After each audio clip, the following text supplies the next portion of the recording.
மாண்புமிகு பேரவைத் தலைவர் அவர்களே, மொழி எப்பவும் தொடர்புக்கான ஒன்று தான், இல்லைன்னு யாரும் மறுக்கவே முடியாது. உலகத்தில் இருக்க எல்லா மொழிக்கும் இது பொருந்தும், அதையும் யாரும் மறுக்க முடியாது. ஆனால் நம்ம தமிழ் வெறும் மொழி மட்டுமல்ல, பேசினா வர்ற ஓசை மட்டுமல்ல, திரும்பவும் சொல்கிறேன், தமிழ் ஒரு மொழி மட்டுமில்லை, அது நம்ம உயிர், அது நம்ம உணர்வு.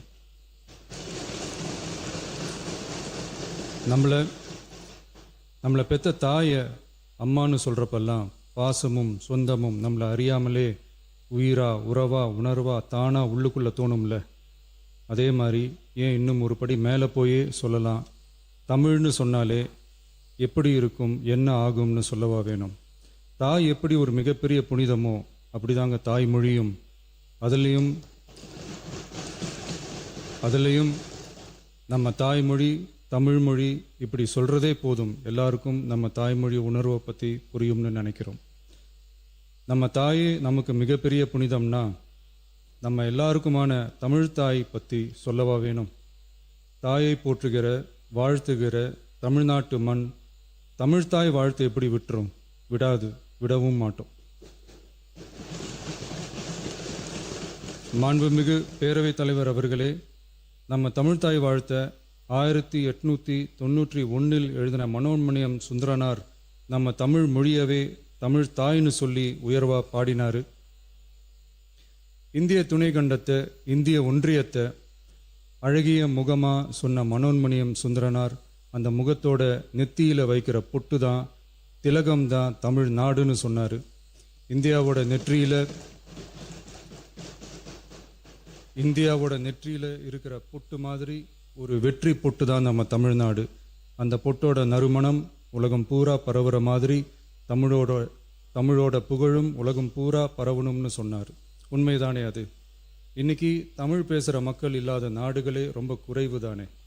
தமிழும் தமிழனும் இல்லாத நாடு எது? திரும்பவும் சொல்லலாம், தமிழ் ஒரு மொழி மட்டுமல்ல, அது ஒரு பண்பாடு, அது ஒரு நாகரிகம், அது ஒரு சிந்தனை, அது ஒரு அன்பு. தமிழ்னா விருந்தோம்பல், சுருக்கமாக சொன்னால் தமிழ்னா கெத்து, தமிழ்னா பவர். அந்த தமிழோட புகழ சொல்கிற தமிழ்தாய் வாழ்த்தில் அனைத்து உலகமும் இன்பமுறன்னு சொல்லி உலகத்தையே நம்ம தமிழ் உயர்த்தி பிடிக்குதே தவிர எந்த மொழியையும் எந்த மதத்தையும் எந்த இனத்தையும் ஏன் எந்த ஒரு தனி மனுஷனை கூட தாழ்த்தி பேசலை, யாரையும் கொஞ்சம் கூட காயப்படுத்தலை. மாண்புமிகு பேரவைத் தலைவர் அவர்களே, நம்ம ஒவ்வொருத்தருக்கும் தனித்தனியாக ஒரு பேர் இருக்கும். ஒரு கூட்டத்தில் நம்ம பேரை சொல்லி யாரும் கூப்பிட்டா நாம் ஒருத்தர் மட்டும்தான் திரும்பி பார்ப்போம். ஆனால் தமிழ்னு சொன்னால் ஒட்டு மொத்தமாக நாம் எல்லாருமே திரும்பி பார்ப்போம்ல. அப்படி நம்ம எல்லாருக்கும் இருக்கிற பொது பேரு தானே அது. நமக்கு தமிழ்னு அடையாளத்தை கொடுத்ததே தமிழ் தானே. ஒரு பேரே, ஒரு சொல்லே, ஒரு மிகப்பெரிய வரலாறுனா அது நம்ம தமிழ் தான். அந்த தமிழை உயர்த்தி பிடிக்கிற தமிழை பின்னாடி தள்ளினா தமிழ்நாடு எப்படி பொறுத்திருக்கும்? ஒரு கட்சிக்கு பிரச்சனைனா சம்பந்தப்பட்ட அந்த கட்சி மட்டும்தான் போராடும். ஆனால் தமிழ்னு சொன்னால் ஒட்டுமொத்த தமிழ்நாடும் ஒன்றா வந்து நிற்கும். அதனால தான் சொல்கிறோம், தமிழ்னா உயிர், தமிழ்னா உணர்வு. உலகத்தில் தோன்றிய பல மொழிகள் காலப்போக்கில் மறைஞ்சு போய் இருக்குன்னு சொல்லுவாங்க. ஆனால் நம்ம தமிழ் காலகாலமாக நிலைச்சி நீடிச்சு நிற்கிற ஒன்று. தமிழில் என்ன இல்லைங்க, இலக்கணம் இலக்கியம்னு பல ஆயிரம் வருஷமாக இருக்கிறது நம்ம தாய்மொழிக்குத்தானே.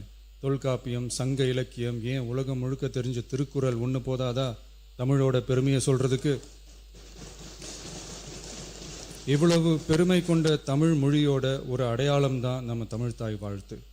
ஒட்டுமொத்த இந்தியாவோட பன்முகத்தன்மையை உயர்த்தி பேசுகிற தமிழ்தாய் வாழ்த்து நம்ம ஊரில், நம்ம தமிழ்நாட்டில் முதல் இடத்துல தான் இருக்கணும். நம்ம இந்திய அரசியல் சாசனமே ஒவ்வொரு மாநிலத்தோட மொழிக்கும் பண்பாட்டுக்கும் பாரம்பரியத்துக்கும் பாதுகாப்பு உரிமையை கொடுத்துருக்கு தானே. அந்த உரிமையின் அடிப்படையில் தமிழ்தாய் வாழ்த்துக்கு முதலிடம் கொடுத்து தானே ஆகணும். அதானே மாநில உரிமை.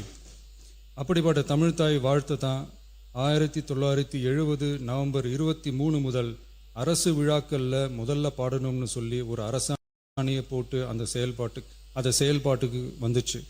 அதுக்கப்புறம் 2021 டிசம்பர் 17 முதல் மாநில பாடலா அங்கீகாரம் வழங்கப்பட்டுச்சு. அனைத்து கல்வி நிறுவனங்கள், பல்கலைக்கழகங்கள், அரசு அலுவலகங்கள், பொதுத்துறை நிறுவனங்கள் உள்ளிட்ட பொது அமைப்புகளோட நிகழ்ச்சிகளில் தமிழ்தாய் வாழ்த்து கட்டாயம் பாடப்படணும்னு அரசாணையும் இருக்கு. 2026 ஜனவரி மாதம் 28 ஒன்றிய அரசோட கடிதத்தில் அரசு விழாக்களில் பின்பற்ற வேண்டிய சில நடைமுறைகள் வெளியிடப்பட்டது. அந்த ஆணையில் மாநில பாடல் பற்றி எந்த வழிமுறையும் இல்லாமல் இருந்துச்சு.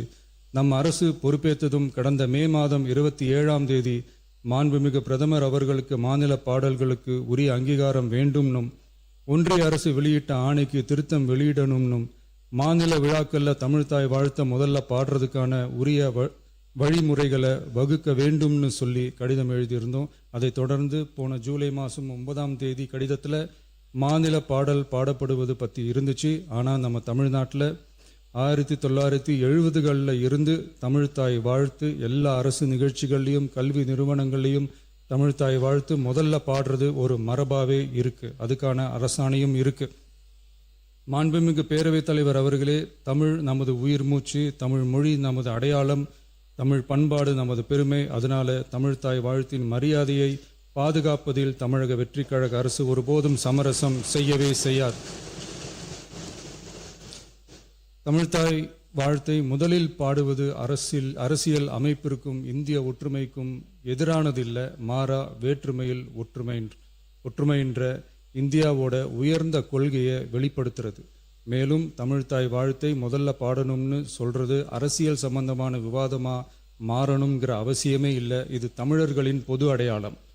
நம்மை வேறுபடுத்துவதல்ல, ஒன்றிணைப்பது. மாண்புமிகு பேரவைத் தலைவர் அவர்களே, தமிழ்தாய் வாழ்த்தின் கண்ணியத்தையும் தமிழின் தொன்மையையும் தமிழர் பண்பாட்டின் பெருமையையும் பாதுகாக்கும் இந்த உயரிய பணியில் இந்த சட்டமன்ற பேரவையில் உள்ள அனைத்து உறுப்பினர்களும் கட்சி வேறுபாடுகளை மறந்து ஒன்றிணைந்து அனைத்து கல்வி நிறுவனங்கள், பல்கலைக்கழகங்கள், அரசு அலுவலகங்கள், பொதுத்துறை நிறுவனங்கள் உள்ளிட்ட பொது அமைப்புகளின் நிகழ்ச்சிகளிலும் தமிழ்தாய் வாழ்த்து கட்டாயமாக முதலில் பாடப்பட வேண்டும் என்று கொண்டுவரப்படும் இந்த தீர்மானத்திற்கு அனைவரும் ஆதரவு வழங்க வேண்டும் என கேட்டுக்கொள்கிறேன்.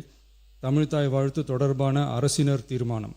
தமிழ் உலகின் தொன்மை வாய்ந்த செம்மொழியாகவும் தமிழர் நாகரிகம் உலகின் மிக பழமையான பண்பாட்டு மரபுகளில் ஒன்றாகவும் திகழ்வதை பேரவை பெருமையுடன் பதிவு செய்கிறது. மனோன்மணியம் சுந்தரனார் அவர்களால் 1891 எழுதப்பட்ட மனோன்மணியம் என்ற நாடக நூலின் பாயிரத்திலிருந்து எடுக்கப்பட்ட தமிழ்தாய் வாழ்த்து 1970 நவம்பர் 23 முதல் அரசு விழாக்களில் முதலில் பாடப்பட வேண்டும் என அரசாணை வெளியிடப்பட்டு செயல்பாட்டுக்கு வந்துள்ளது. 2021 டிசம்பர் 17 முதல் மாநில பாடலாக அதிகாரப்பூர்வ அங்கீகாரம் வழங்கப்பட்டு தமிழ்நாட்டில் அமைந்திருக்கும் அனைத்து கல்வி நிறுவனங்கள், பல்கலைக்கழகங்கள், அரசு அலுவலகங்கள், பொதுத்துறை நிறுவனங்கள் உள்ளிட்ட பொது அமைப்புகளின் நிகழ்ச்சிகளிலும் நிகழ்வு தொடங்குவதற்கு முன் தமிழ்தாய் வாழ்த்து கட்டாயம் பாடப்படும் என்று ஆணையிடப்பட்டுள்ளது. இந்நிலையில் ஒன்றிய அரசின் உள்துறை அமைச்சகத்தால் 2026 ஜூலை மாதம் 9 கடிதத்தில் மாநில பாடல் பாடப்படுவது குறித்து தெரிவிக்கப்பட்டுள்ளது. தமிழ்நாட்டில் 1970களில் இருந்து அனைத்து அரசு நிகழ்ச்சிகளிலும் கல்வி நிறுவனங்களிலும் தமிழ்தாய் வாழ்த்து பாடல் முதலில் பாடப்படுவது மரபுத்தன்மையாகவும் அரசாணைகளின் வாயிலாகவும் பின்பற்றப்பட்டு வருகிறது. ஆகவே தமிழ்தாய் வாழ்த்து தமிழ் மொழிக்கும் தமிழர் பண்பாட்டிற்கும் செலுத்தப்படும் மரியாதையின் வெளிப்பாடாகும் என்பதை இப்பேரவை வலியுறுத்துகிறது.